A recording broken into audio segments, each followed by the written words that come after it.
Thank you for the introduction, and thanks the organization for inviting me here today.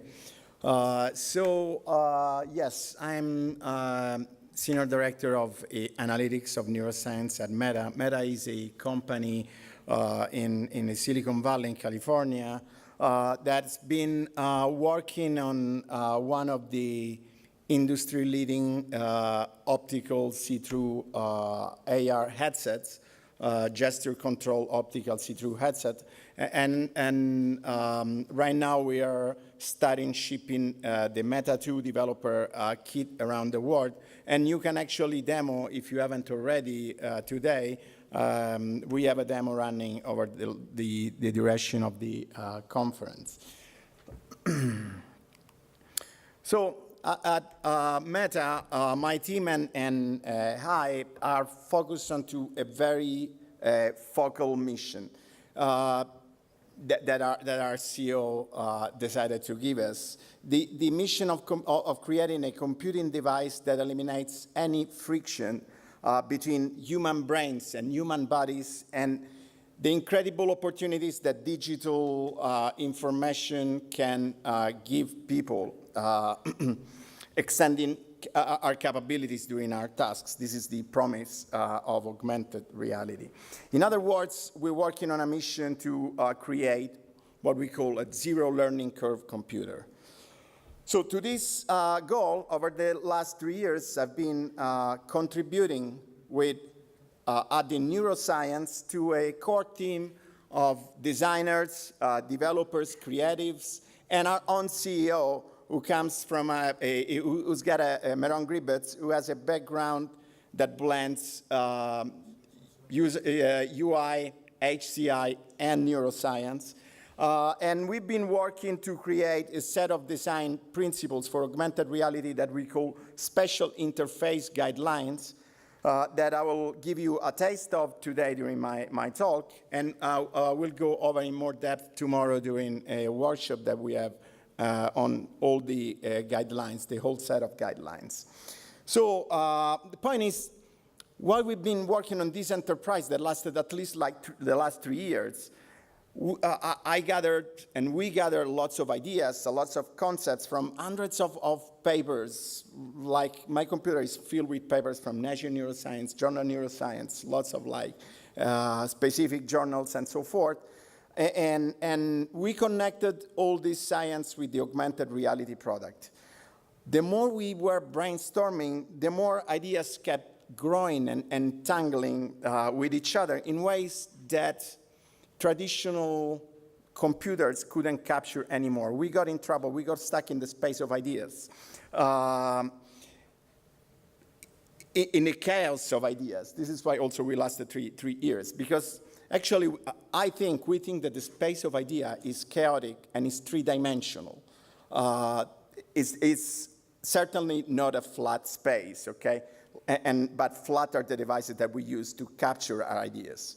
So human creativity is a beautiful type of chaos, and we should support that chaos even if it's messy. And yet, though, every device we use shows only flat and rectangular glimpses of the space of our ideas. So, and it doesn't take a neuroscientist to figure out that this is not exactly how we evolved to think and to act.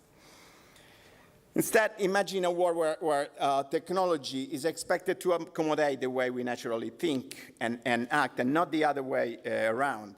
In this world, information should be organized in three-dimensional space, surrounding us with the content that we need for our tasks, and letting us reach right into our ideas without clumsy middlemen like keyboards or screens. We can learn from history because humans have transitioned from flat to three-dimensional already. In fact, this transition was the singular innovation at the heart of a period that we call the Renaissance. So since the very first form of human graphic expression, all the way to the Middle Ages, with some exception with the Romans, I recently learned, art was trapped in a crude and flat world. And this changed in Florence in the 15th century when Filippo Brunelleschi introduced the third dimension, open the third dimension in art by introducing linear perspective. From Brunelleschi onward, painted imagery began to feel less like an abstraction of our world and more like an extension of it. And this transition from flat to three-dimensional wasn't just an upgrade for artists. It was instead a revolution for human ingenuity that extended far beyond painting and for centuries. For example, Galileo relied on his perspective drawings to discover properties of the moon that he was observing through the telescope, providing a key element to ignite the Copernican revolution.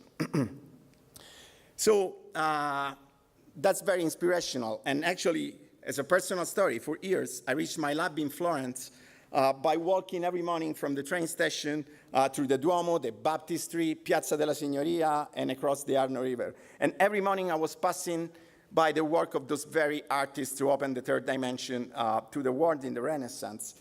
In the last 3 years, I've been participating to a new transformation from flat to three-dimensional in the Silicon Valley, joining an incredible team of geniuses at Meta, pioneering augmented reality. In augmented reality, the interface is no longer a flat window, but holograms or stereograms, but 3D images projected into the space around us. We can reach out and touch them with our hands. We can attach them to real objects to access to a myriad of information. And we can also make new holograms and share them with our partners in crime as we brainstorm in our ideas. But why neuroscience matters?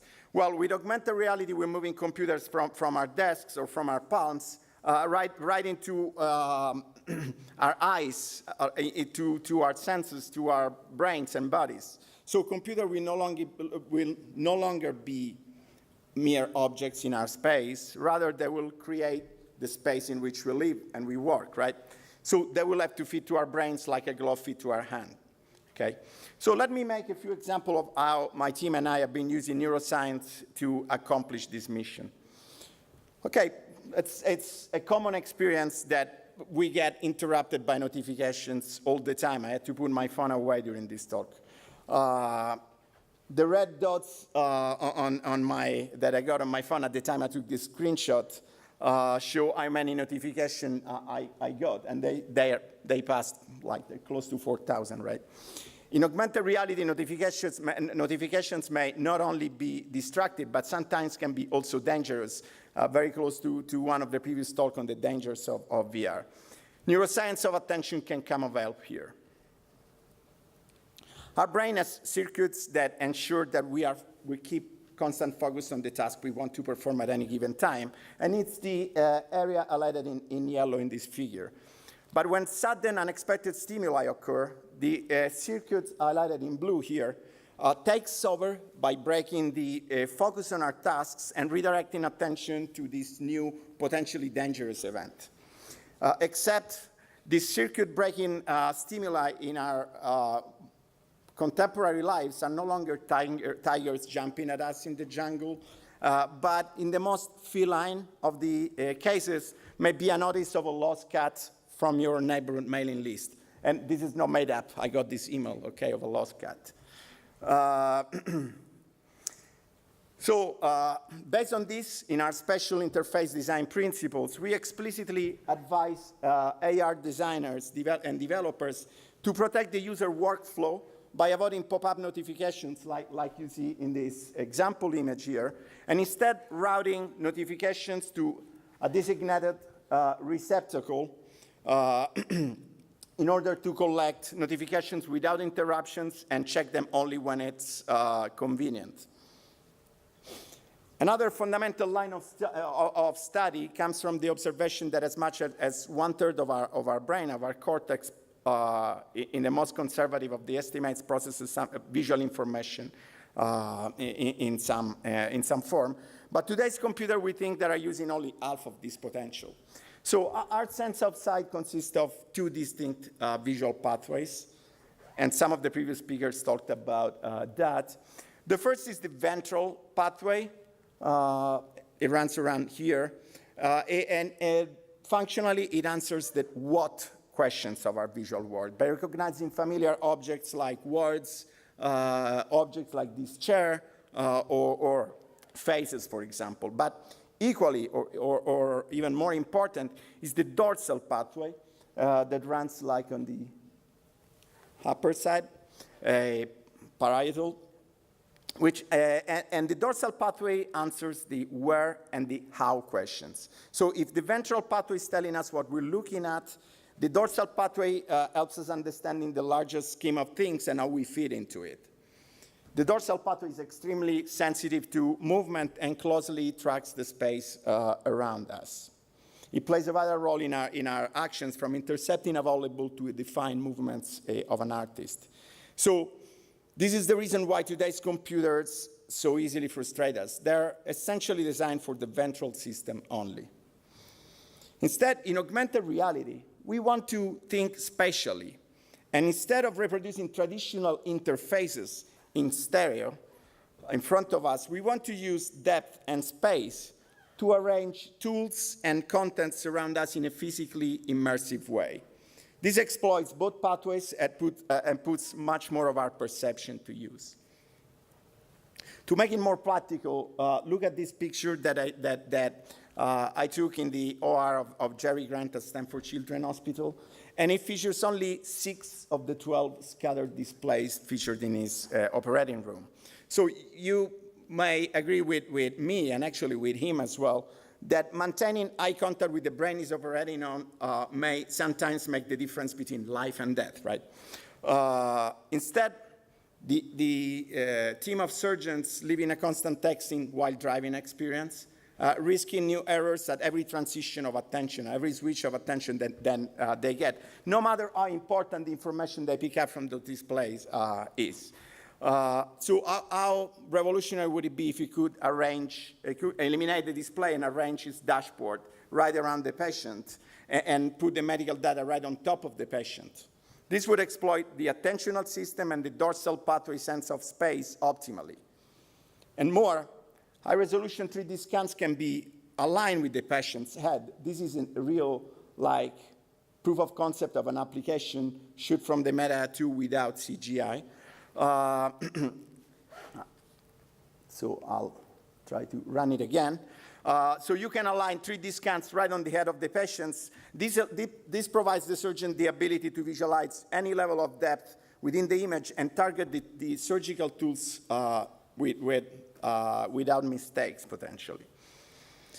And the advantage to reach out to the 3D scan of the patient's head is deeper than we think if we look at the mechanisms that the brain uses to support interactions. In fact, just as the brain prefers to think spatially instead of in 2 dimensions, our instinct compels us to reach right into our work, not to control it from a distance. So we want to get our hands dirty, right? And AR can support that, as you can see from this little movie here. In fact, we understand the things within reach, and the first speaker this morning showed a very similar picture, except I have one with our CEO, Meron Gribetz, that you're meeting in person now in this slide. We understand the things within reach in the so-called peri-personal space more clearly than those beyond in the extra-personal space. And special maps are dedicated to encode the space around the hands. So this is the reason why we advise Meta developers to avoid spatially disconnected and arbitrary gestures and embrace direct interactions that are no longer gestures, but actual manipulations of the virtual content.